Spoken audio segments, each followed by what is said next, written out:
Welcome to public TV news. బులెటిన్లో ముందుగా headlines. Mulugu జిల్లా కేంద్రంలో బ్రిలియంట్ గ్రామర్ హై స్కూల్లో అగ్నిమాపక వారోత్సవాలపై అవగాహన.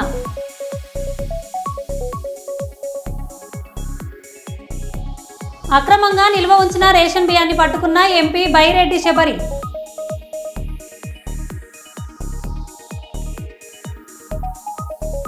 చైర్మన్పై అవిశ్వాస తీర్మానంలో నెగ్గిన వైఎస్ఆర్సీపీ కౌన్సిలర్లు.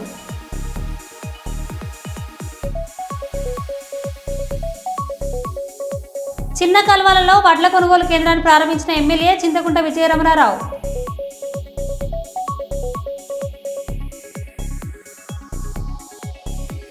జనగామ జిల్లా పాలకుర్తి మండల కేంద్రంలో ప్రభుత్వ ఆసుపత్రి ఎదుట ఆందోళన.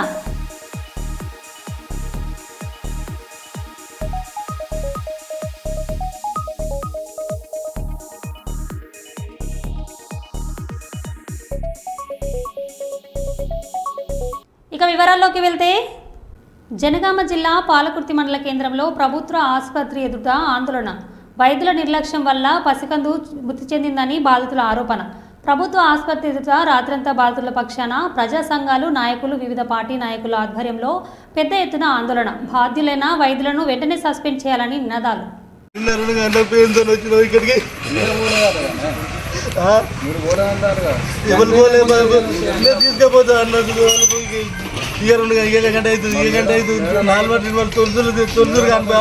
లేట్ అవుతుంది అన్నారు. మనకు మేము ఎన్న బతికిస్తాం.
ప్రాణం పోయింది. ఇక్కడ హాస్పిటల్ ఎవరు లేరు.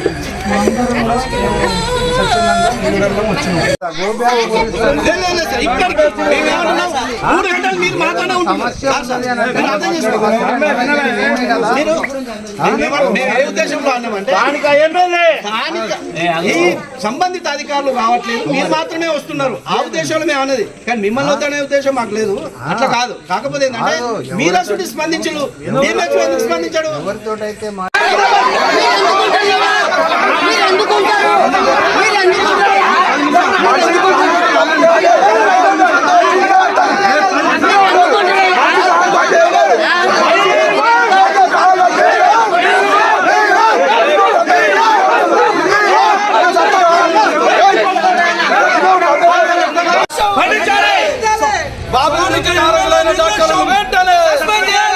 బాబు వృత్తి కారకులైన డాక్టర్లను వెంటనే సర్టిఫికెట్లను రద్దుపరచాలి. వెంటనే రావాలి, డిఎంహెచ్ఓ రావాలి. స్థానిక ఎమ్మెల్యే నిర్లక్ష్యం నశించాలి. స్థానిక ఎమ్మెల్యే నిర్లక్ష్యం నశించాలి. స్థానిక ఎమ్మెల్యే నిర్లక్ష్యం నశించాలి. స్థానిక ఎమ్మెల్యే నిర్లక్ష్యం నశించాలి. 24 గంటల హాస్పిటల్లో డాక్టర్లు ఉంటున్న ఎమ్మెల్యే నశించాలి. 24 గంటల హాస్పిటల్ డాక్టర్లు ఉంటున్న ఎమ్మెల్యే, 24 గంటల హాస్పిటల్ ఎమ్మెల్యే అన్న ఎమ్మెల్యే పాలకుర్తి ఎమ్మెల్యే డాక్టర్ల నిర్లక్ష్యం.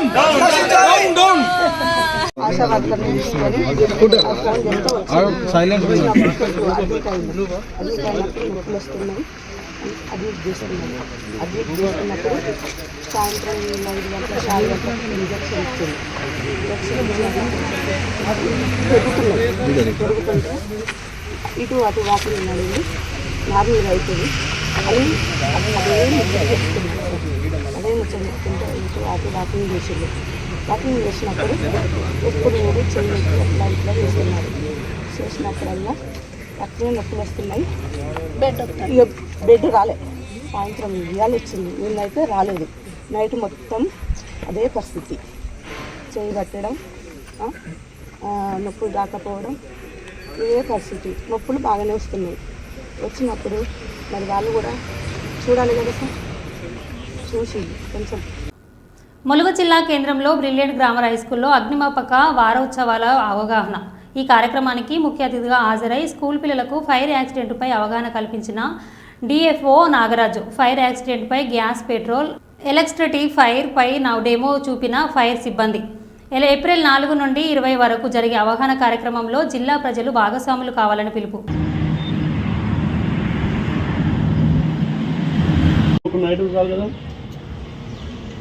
కంబస్టబుల్ మెటీరియల్ కోసం పేపర్ తీసుకున్నాను. ఈ అశ్విన్ చెప్పినట్టు హీట్ కోసం మ్యాచ్ బాక్స్ తీసుకున్నాను. ఆయిల్ పెడితే బ్లాక్ స్మోక్ వస్తుంది. ఓకే, ఇప్పుడు సిలిండర్ కార్బన్ డైఆక్సైడ్ గ్యాస్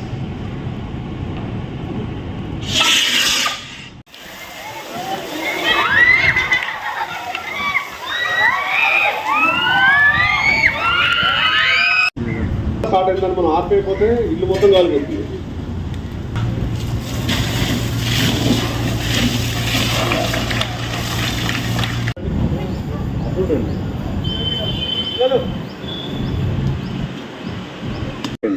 చూస్తే పాత రోజుల్లో ఫైర్ డిపార్ట్మెంట్ అనే ఉండే, ఇప్పుడు చూస్తే మనకు response, emergency and civil defence department అని చెప్పేసి మార్చారు. సో ఒక ఫైర్ యాక్సిడెంటే కాదు దాంతోపాటు కర్నూలులో తెలుగుదేశం పార్టీ నాయకుడిపై హత్యాయత్నానికి పాల్పడిన 4 వైసీపీ సానుభూతి పరులు అరెస్టు చేసిన రిమాండ్కు తరలించారు. కర్నూలులోని 34వ వార్డులో తెలుగుదేశం పార్టీ కార్యాలయంలో తెదేపా నేత శేఖర్ గౌడ్ ఉండగా వైసీపీకి చెందిన ప్రభాకర్ నాయుడు, కాశీ, రసీమతుల్లా, పఠాన్ సలాం ఖాన్ వెళ్లి దాడి చేశారు. దాడికి పాల్పడిన వాడి వద్ద మారణాయుధాలు ఉండడంతో వారిపై హత్యాయత్న కేసు నమోదు చేసి కర్నూలు 4వ పట్టణ పోలీస్ స్టేషన్ నందు క్రైమ్ నెంబర్ 127/2025గా కేసు నమోదు చేసి అరెస్టు చేసి వారిని కోర్టు ఎదుట హాజరు పెట్టడం జరిగిందని డీఎస్పీ బాబు ప్రసాద్ తెలిపారు.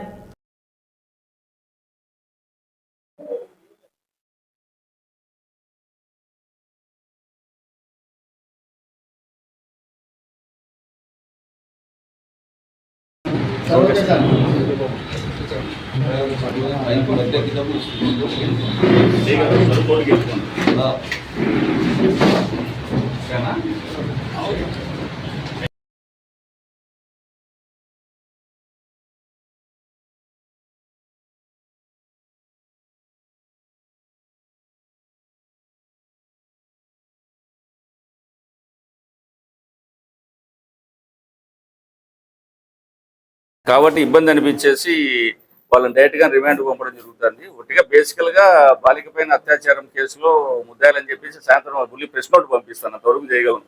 బాలిక పేరు, ఊరి పేరు లేకుండా, తలతోక లేకుండా ఇన్ఫర్మేషన్ ఇవ్వడం జరుగుతుంది. కాబట్టి దాన్ని అదే లెవెల్లో రాయండి దయచేసి.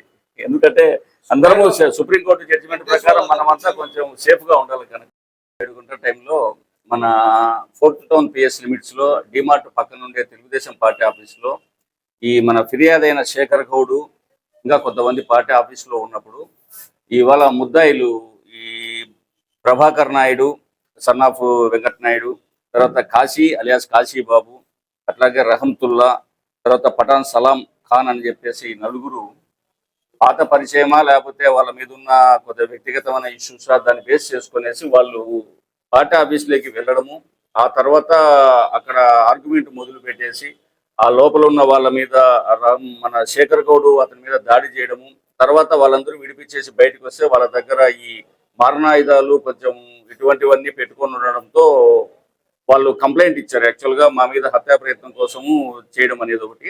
రెండోది ఇక్కడ సెన్సిటివిటీ ఏంటంటే ఒక పార్టీ ఆఫీస్కు సంబంధించిన ఆ బిల్డింగ్లోకి అక్కడ వెళ్ళడం అనేది ఇక్కడ చాలా సీరియస్గా తీసుకోవడం జరిగింది. వెరిఫై చేస్తే వీళ్ళకు ఆ శేఖర్ గౌడ్ మీద ఉన్న వ్యక్తిగత ద్వేషాలు అయితేనేమి, అతను యాక్చువల్గా హత్యా ప్రయత్నం చేయాలనే కాన్సెప్ట్తోనే ఈ ఇష్యూ వాళ్ళపై లోపలిపై దాడి చేయడం ఇవన్నీ జరిగినట్టుగా మనకి ఎస్టాబ్లిష్ కావడంతో ఆ ఇన్వెస్టిగేషన్ పూర్తి అయ్యాక ఇవాళ ఇన్స్పెక్టర్ గారు అండ్ టీము ఈ 4 ముద్దాయిలను అరెస్ట్ చేసి వాళ్ళని కోర్టు ముందు ప్రవేశపెట్టడం జరుగుతోంది. తర్వాత ఈ విషయంలో పర్టికులర్గా పోలీస్ పాయింట్ ఆఫ్ వ్యూ తెలియజేయడం ఏంటంటే, వ్యక్తిగతమైన ద్వేషాలు వేరు, పార్టీ పరమైన ద్వేషాలు ఇటువంటివి ఉండడం అనేది ఇది యాక్చువల్గా ఇంటోటో మొత్తం సొసైటీకి కానీ లేకపోతే పార్టీల మధ్య విద్వేషాలు పెంచడానికి ఎక్కువగా దారితీసే అవకాశాలు ఉన్నాయని వీటి విషయంలో పోలీసు చాలా సీరియస్ గానే రియాక్ట్ అవుతుందని అందరికీ తెలియజేయడం జరుగుతోంది. ఈ విషయంలో కూడా వీళ్ళ మీద కఠినమైన చర్యలు చేపట్టడం జరుగుతుంది. తర్వాత వీరి మీద రౌడీ షీట్స్ కూడా ఓపెన్ చేయడం అనేది కూడా జరుగుతుంది. తర్వాత వీరిపైన ఏమైనా పాత కేసులు కానీ పాత ఇట్లా ఇష్యూస్ అనేవి ఏమైనా ఉంటే కూడా వెరిఫై చేయడం జరుగుతుంది. ప్రస్తుతానికి ఉంటే వాటి విషయంలో కూడా పూర్తి స్థాయిలో బయటికి తీసి వీరి మీద తదుపరి చర్యలు కూడా చేపట్టడం జరుగుతుందని తెలియజేస్తున్నాను. Thank you. చలో వరంగల్ ఎల్కదుర్తిలో జరిగే బీఆర్ఎస్ రథోత్సవ సభ విజయవంతం కోసం బుధవారం ఎన్టీపీసీ శ్రీమాయి గ్రౌండ్ హోటల్లో ఎన్టీపీసీ పట్టణ కమిటీ నాయకులతో సన్నాహక సమావేశం నిర్వహించారు. ఈ సమావేశంలో ముఖ్య అతిథిగా పాల్గొన్న మాజీ ఎమ్మెల్యే కోరకట్టి చందర్ మాట్లాడుతూ, తెలంగాణ రాష్ట్రం వస్తేనే మన బతుకులు మారుతాయని భావించిన ప్రజలు నేడు కేసీఆర్ మళ్లీ ముఖ్యమంత్రి అయితేనే మా ప్రాంతం అభివృద్ధి చెందుతుందని కోరుకున్నారని అన్నారు. ఈ సమావేశంలో బీఆర్ఎస్ మాజీ కార్పొరేటర్ కల్వచెర్ల కృష్ణవేణి, రమణారెడ్డి, కుమ్మరి శ్రీనివాస్, నాయకులు మారుతి అధిక సంఖ్యలో కార్యకర్తలు పాల్గొన్నారు. సాధన ఉద్యమంలో ఆనాడు ఏ విధంగా అయితే ఈ తెలంగాణ రాష్ట్రం వస్తేనే మా బతుకులు బాగుపడతాయని అనుకున్నారు.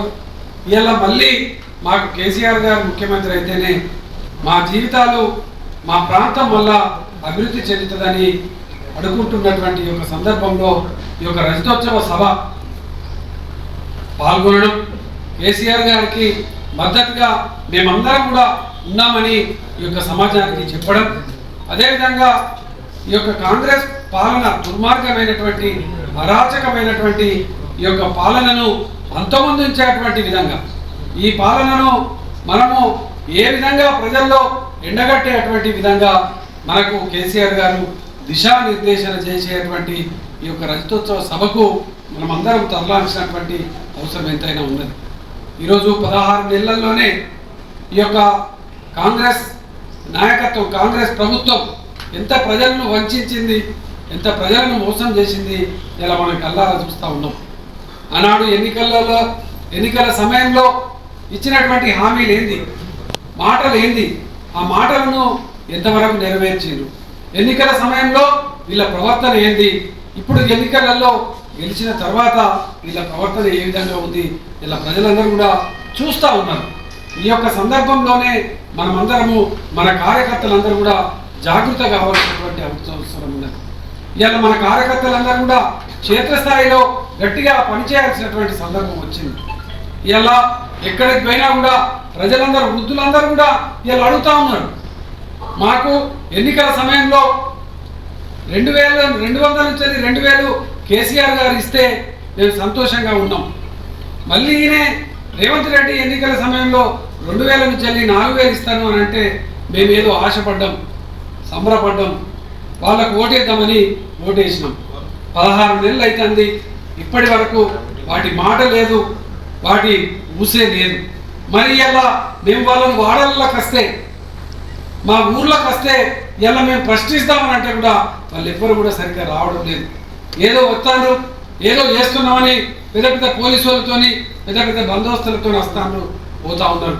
తప్పకుండా రేపు రాబోయేటువంటి ఎన్నికల సందర్భంలో ఏ ఎన్నికలు వచ్చినా మనం చూస్తే నిజంగా కేసీఆర్ గారి పాలన ఎంత గొప్ప పాలన చేసిండ్రు. కేసీఆర్ గారి పాలనలో మనం ఉండడం అనేదే నిజంగా మనందరి అదృష్టం అని మాకు నిజంగా చాలా ఆనందం అనిపించింది. మొన్న దళిత బంధు లబ్ధిదారులు అంత కేసీఆర్ గారి నాయకత్వంలో మేము ఇలా 10 లక్షలు తీసుకొని ఆనందంగా మా కుటుంబాలలో బిజినెస్లు చేసుకుంటూ బతుకుతా ఉన్నాం. మా వంతు బాధ్యతగా 2 లక్షల రూపాయలు మేము ఇస్తామని చెప్పేసి వాళ్ళు ఇచ్చినటువంటి సందర్భం. ఆటో యూనియన్ వాళ్ళు ఇలా తెలంగాణ రాష్ట్రం వచ్చిన తర్వాత కేసీఆర్ గారు ముఖ్యమంత్రిగా ఉన్నప్పుడు మాకు ట్యాక్సీలు తీసుకోకుండా మాకు రిజిస్ట్రేషన్స్ అన్ని కూడా గొప్పగా జరిగినాయి. కేసీఆర్ గారి పాలనలో మాకు గొప్పగా ఉండే. ఇలా అడుగడుగునా ట్యాక్సీలు వేయడంతో పాటు కేసులు పెట్టడంతో పాటు ఇబ్బందులు పెడుతున్నటువంటి సందర్భం.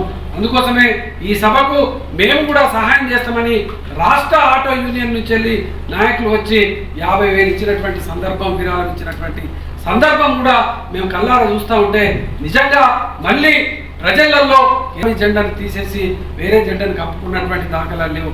వాళ్ళే ఇవాళ మన పార్టీకి బలం, వాళ్ళే ఇవాళ మనల్ని అధికారంలోకి తెచ్చేటువంటి వాళ్ళు. కాబట్టి వాళ్ళను తప్పకుండా మీ డివిజన్లో 50 మంది పేర్లు తప్పకుండా ఇవ్వండి. 50 మందితోని ఇలా కేటీఆర్ గారు 2-3 రోజులలో టెలికాన్ఫరెన్స్ను తీసుకోబోతున్నారు. కాబట్టి 5000 మెంబర్స్ను మన నియోజకవర్గం చల్లి ఇవ్వాలని ఆదేశాలు జారీ చేసి ఉన్నారు. కాబట్టి మీ డివిజన్లలో ఉన్నటువంటి మొదటి నుంచి పార్టీలో పనిచేసినటువంటి వాళ్ళందరి నెంబర్లు ఇచ్చినట్టయితే, తెలంగాణ భవన్కు పంపించినట్టయితే టెలికాన్ఫరెన్స్లో మీ అందరితోని నేరుగా ఓన్లీ రామగుండం నియోజకవర్గ నాయకులతోని, కార్యకర్తలతోని మాత్రమే, ఉద్యమకారులతోని మాత్రమే కేటీఆర్ అన్న మాట్లాడబోతున్నాడు. కాబట్టి మీ యొక్క డివిజన్లు 5 డివిజన్లకు సంబంధించి ఆచరణలను ఆచరించే వారే చెప్పాలి. సాంప్రదాయాలను ఆచరణలను పాటించడం వల్ల మానవ జీవితానికి సుఖమైన మనుగడ ఉంటుందని శ్రీ శ్రీ శ్రీ శ్రీ త్రిదండి అప్తాక్షరి సంపత్ కుమార్ స్వామి రామానుజ జీయర్ స్వామి చెప్పారు. ఈరోజు కర్నూలు నగరం వాడు గ్రామం సమీపంలో శ్రీ గోదా రంగనాయకి సమేత శ్రీరంగస్వామి దేవాలయంలో గోదా గోకులంలో పాత్రికేయ సమావేశంలో మాట్లాడారు. శ్రీరంగం నల్లన్ చక్రవర్తులు రఘునాథ ఆచార్య స్వామివారి శత జయంతి ఉత్సవ సందర్భంగా శ్రీరామయన్ మహాయజ్ఞం ఏప్రిల్ 13 నుంచి 18 వరకు జరుగుతుందని, 18వ తేదీ శుక్రవారం సాయంత్రం 1008 మంది భక్తులచే విష్ణు సహస్రనామ స్తోత్ర సమూహిక పారాయణం అనంతరం ఉభయ వేదాంత పండిత మహాసభకు భక్తులు కదిలి రావాలని కోరారు.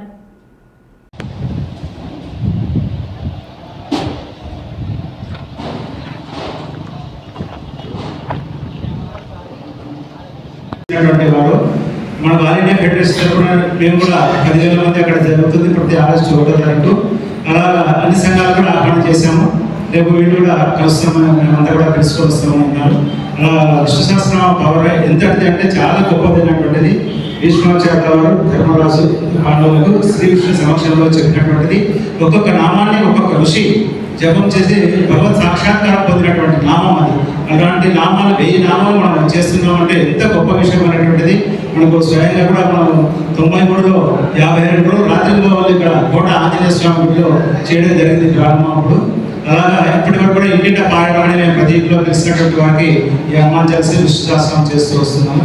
అలాంటి విష్ణు సహస్రనామం మేము సామూహికంగా అందరం కలిపి ఒకసారి చేసుకొని పీఠాధిపతులు 10 మంది, మనం ముఖ్యంగా జీఎస్ స్వాములు 8 మంది కాకుండా విద్యానంద స్వామి వారు అతిపెద్ద పీఠాధిపతి వారు ఎన్ని ఎకరాల్లో రోజుకు 600 నుండి 800, 1000 భోజనాలు కూడా ప్రతిరోజు నిత్యం చేస్తూ ప్రతి ఊరిలో వాళ్ళ పేరు తెలియనటువంటి వారు ఉన్నారు. ఊరు తిరిగి వారు ధర్మాన్ని ప్రబోధిస్తూ అడ్డంకు వచ్చినా కానీ వారు డైనమిక్గా ఎదుర్కొని అందరినీ సామూహికంగా ఒక చోటికి చేర్చి ఆ కష్టాలన్నీ తీర్చేటువంటి వారు అటువంటి మహానుభావులు కూడా రేపు మనకు తోటలపల్లి వారిది ఇక్కడ ఏం చేస్తున్నారు. ఇంకా మనకు పరమాత్మానంద స్వామి చర్చల దగ్గర గంగాపురం ఆశ్రమం వాళ్ళకు 8 ఎకరాల్లో ఉంది. అలానే వైష్ణవ సంప్రదాయంలో నారాయణుడు దగ్గర నుంచి రఘునాథాచార్య స్వామి వరకు ఎంతో మంది పండితులు కేవలం వాళ్ళ పాండిత్యం కాకుండా జీవితాన్ని త్యాగం చేసి సమాజంలో ఎప్పుడూ ఈ సంప్రదాయము, ఈ ఆచారము, ఆనువంశికంగా వచ్చేటువంటి ఈ పద్ధతులన్నీ కూడా సజావుగా నిలవాలి అంటే ఆచరించి చూపించాలి. ఆచినోతి శాస్త్రార్థం ఆచార్యే స్థాపయతి. ఆచరించి చెప్పేవాడు ఆచార్యుడు. ఆచరించకుండా మైకుల్లో చెప్పేటువంటి వాడి వలన ప్రయోజనం ఉండదు. కనుక వాళ్ళ జీవితాలను త్యాగం చేసి ఈ సంప్రదాయాన్ని మనం పాటించడం వలన, ఈ ఆచారాలు మనం పాటించడం వలన మానవ జీవితానికి సుఖమయమైనటువంటి మనుగడ ఉంటుంది అనేటువంటి విషయాన్ని ఈ మహాత్ములందరూ కూడా ఆచరించి వాళ్ళు ఆచరించడానికే జీవించారు. అలా జీవించినటువంటి మహానుభావుల్లో ఈ శతాబ్దిలో అగ్రగణ్యులు రఘునాథాచార్య స్వామి వారిని గురించి తెలియనటువంటి వారు లేరు. రాజకీయ నాయకుల్లో వారి పరిచయం, వారి రాజకీయాలు తిరిగేవారు కాదు. కానీ వారి గ్రంథాలను రచన చదివినటువంటి రాజకీయ నాయకులు కూడా పుస్తకాలు చదువుతారు కదండి. వారు చదివినటువంటి రాసినటువంటి పుస్తకాలు చదివి అమ్మో ఇంత విషయం ఉంటుందా, రామాయణాన్ని ఇంత బాగా చెప్పవచ్చునా, విష్ణు సహస్రనామానికి 1200 పేజీల భాష్యం ఉన్నది అంటే అది ఎంత గొప్ప స్తోత్రం అని సాధారణమైన జ్ఞానం కలిగిన వారికి కూడా అందించినటువంటి మహనీయుడు వారు. అలాగే ఎంతో మంది ఉపాధ్యాయులకు ఆయన మార్గదర్శనం. అలాగే ఉభయ వేదాంత పండితులు వారు చెప్పకుండా, వారి సంబంధం లేకుండా నేను పండితుడిని చెప్పగలిగిన వాడు భారతదేశంలో లేరు. ఉత్తరాదిలో కూడా ఎంతో మంది పండితులు ఉన్నారు. వారు కూడా వీరి మీద చాలా గౌరవం. ఒకరోజు ఉత్తరాది నుంచి రామకుప్పంలోని ఎంపీడీఓ కార్యాలయంలో ఎంపీపీగా సులోచనమ్మ, వైస్ ఎంపీపీగా వెంకటరమణ గౌడ్ బుధవారం ప్రమాణ స్వీకారం చేశారు. ఈ కార్యక్రమంలో ముఖ్య అతిథులుగా MLC Kanchela Srikanth, MPS RTC vice chairman PS Muniratnam, Telugudesam party విస్తరణ విభాగం అధ్యక్షులు డాక్టర్ సురేష్ బాబు పాల్గొని శుభాకాంక్షలు తెలిపారు. ఈ సందర్భంగా వారు మాట్లాడుతూ రాష్ట్ర ముఖ్యమంత్రి నారా చంద్రబాబు నాయుడు తెలుగుదేశం పార్టీ పేద ప్రజల ప్రవేశం పెట్టిన పథకాలు అన్ని విధాలుగా అర్హులైన నిజమైన పేదవారికి గుర్తించి ప్రభుత్వం అందిస్తున్న ప్రతి పథకం వారికి అదే విధంగా చేయాలని అన్నారు.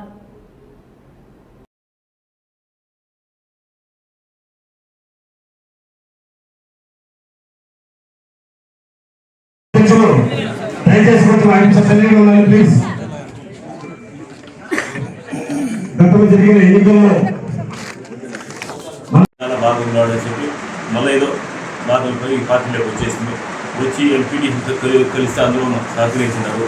కాబట్టి మేము అందరూ చేరి ఈరోజు మాకు 4 మండలాల నాయకులు కష్టపడి మాకు ఈ పదవులు తీసి ఈ సీట్లో కూర్చొని పెట్టినారు. కాబట్టి మేము అందరికీ గౌరవించి, కాబట్టి మండలాన్ని డెవలప్మెంట్ చేయడంలో ప్రతి గౌరవంతోనూ పెద్దల మాట అర్థం చెప్పకుండా అందరికీ మా సహాయ సహకారాలు అందిస్తామని కోరుకుంటూ ఉన్నాను. ఇంతగా ముగిస్తాము.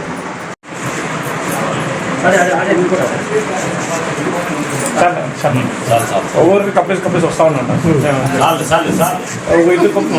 చాంబర్ కదా ఏం పర్వాలేదు.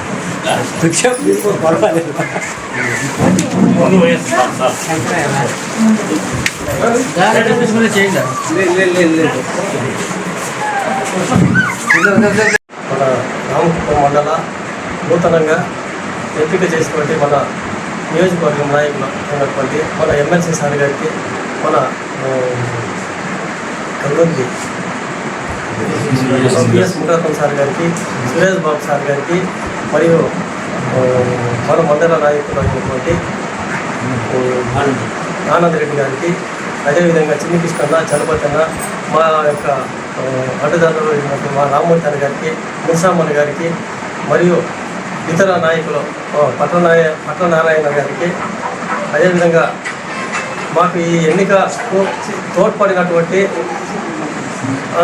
నియోజకవర్గ లీడర్లు అందరికీను ఆ రోజైతే ఎంతో దీనిగా కష్టపడిన ఐకమత్యమే మహాబలం. సో మీరు ఈ విజయాన్ని ఏ విధంగా సాధించారు? మన మండల అభివృద్ధిలో కూడా అంతే ఐకమత్యంగా ఉండి మీ మండలాన్ని నెంబర్ 1 స్థానంలో ఈ కుప్పం నియోజకవర్గంలో ఉండేలాగా ఛాలెంజ్ లాగా తీసుకొని మీరందరూ పనిచేయాలని చెప్పనేసి, తద్వారా రాబోయేటటువంటి స్థానిక సంస్థల ఎన్నికల్లో కావచ్చు, లేకపోతే నెక్స్ట్ వచ్చే అసెంబ్లీ ఎన్నికల్లో ప్రతి దాంట్లో కూడా మీరు పూర్తి స్థాయి మెజార్టీని సాధించి చంద్రబాబు నాయుడు గారి గౌరవాన్ని ఈ నియోజకవర్గంలో పెంచే విధంగా చేయాలని మనస్ఫూర్తిగా కోరుకుంటూ, దానికి చంద్రబాబు నాయుడు గారు చెప్పిన ప్రతి ఒక్క అంశాన్ని మీకు మద్దతు ఇచ్చి మీతో తోడుండి నడవడానికి ఇక్కడ వేదిక మీద ఉన్న పెద్దలు, నేనైతేనేమి పిఎస్ మునిరత్నం గారు అయితే, గవర్నమెంట్ సీనియర్ అయితేనేమి, ఆంజనేయ రెడ్డి అన్న, సురేష్ గారు, మనోహర్ సార్, అట్లాగే ఎంపీపీలు, ఇతర మండల పార్టీ అధ్యక్షులు, సీనియర్ నాయకులు అందరం కూడా కలిసి కట్టుగా మీతో కలిసి పనిచేస్తామని చెప్పి తెలియజేసుకుంటూ, మనందరం ఒకటి ఆలోచించుకోవాలి. నేను చేసే ఈ పని వల్ల నా నాయకుడికి, నా పార్టీకి మేలు జరుగుతుందా, నష్టం జరుగుతుందా? ఎందుకంటే ఆ చెట్టు బాగుంటేనే మనం అందరం బాగుంటాం. ఈరోజు మనకు దక్కుతున్న గౌరవం సమాజంలో ఆ నాయకుడి వల్ల, పార్టీ వల్ల. అంతేగాని ఆ తర్వాత 3వ అంశం మన ప్రవర్తన, మనం చేసేటటువంటి సర్వీస్. ఫస్ట్ మనం బయటకు పోయినప్పుడు నేను ఫలానా తెలుగుదేశం పార్టీ నాయకుడిని అని చెప్పగానే, మనం చూడగానే వాళ్ళు గుర్తొచ్చేది చంద్రబాబు నాయుడు గారు, తెలుగుదేశం పార్టీ. తద్వారా మనకు ఒక ఉందో ఇండ్లు కావచ్చు, రేషన్ కార్డులు కావచ్చు, ఆరోగ్య సేవకు సంబంధించిన విషయాలు కావచ్చు, ఇట్లాంటి చిన్న చిన్న విషయాలన్నీ కూడా ప్రతి ఒక్కరికి అందేటట్టు చేయాల్సిన బాధ్యత మీ అందరి మీద ఉంటుందని చెప్పి మనస్ఫూర్తిగా మీ అందరికీ తెలియజేస్తుంటూ నాకు ఈ అవకాశం ఇచ్చిన ప్రతి ఒక్కరికి మనస్ఫూర్తిగా కృతజ్ఞతలు తెలియజేసుకుని సెలవు తీసుకున్నాను. Thank you. అగ్నిమాపక వారోత్సవాలలో భాగంగా హన్మకొండలోని స్లమ్ ఏరియాలో అగ్నిమాపక సిబ్బంది అగ్ని ప్రమాదాలపై అవగాహన కార్యక్రమాన్ని నిర్వహించారు. మంటలు చెలరేగినప్పుడు వాటిని ఎలా అదుపు చేయాలనే అంశాలపై ప్రజలకు అవగాహన కల్పించారు.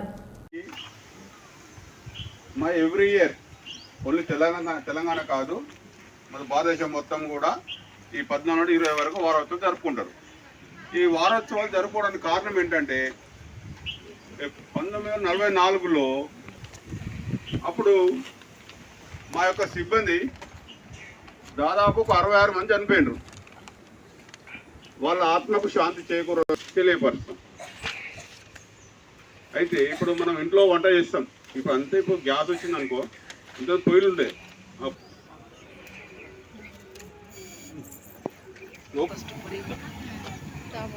ఇప్పుడు ఇలా ఫైర్ అయినప్పుడు మన దగ్గర ఇంట్లో ఏముండే కదా, బకెట్ ఉంటుంది, ఇంట్లో ప్రతి ఇంట్లో బకెట్ ఉంటుంది. చూడండి ఎలా ఆఫ్ చేస్తారు, చూసారా ఎలా ఆఫ్ చేశారు? నిమిషంలో అయిపోయింది, నిమిషం అట్లా. అప్పుడు నీకు రాకుండా ఫైర్ నీకెళ్ళి రాదు. ఫైర్ అనేది మనకు తగులుతాం అంతే, అయిపోయింది. పని చేయి, రెగ్యులేటర్ పని చేయండి. చూసారా అండి, చెప్పండి. అంతే తీసేయి, అంతే అయిపోయింది దానికి. మరో బులెటిన్లో మళ్ళీ కలుద్దాం. Stay tune.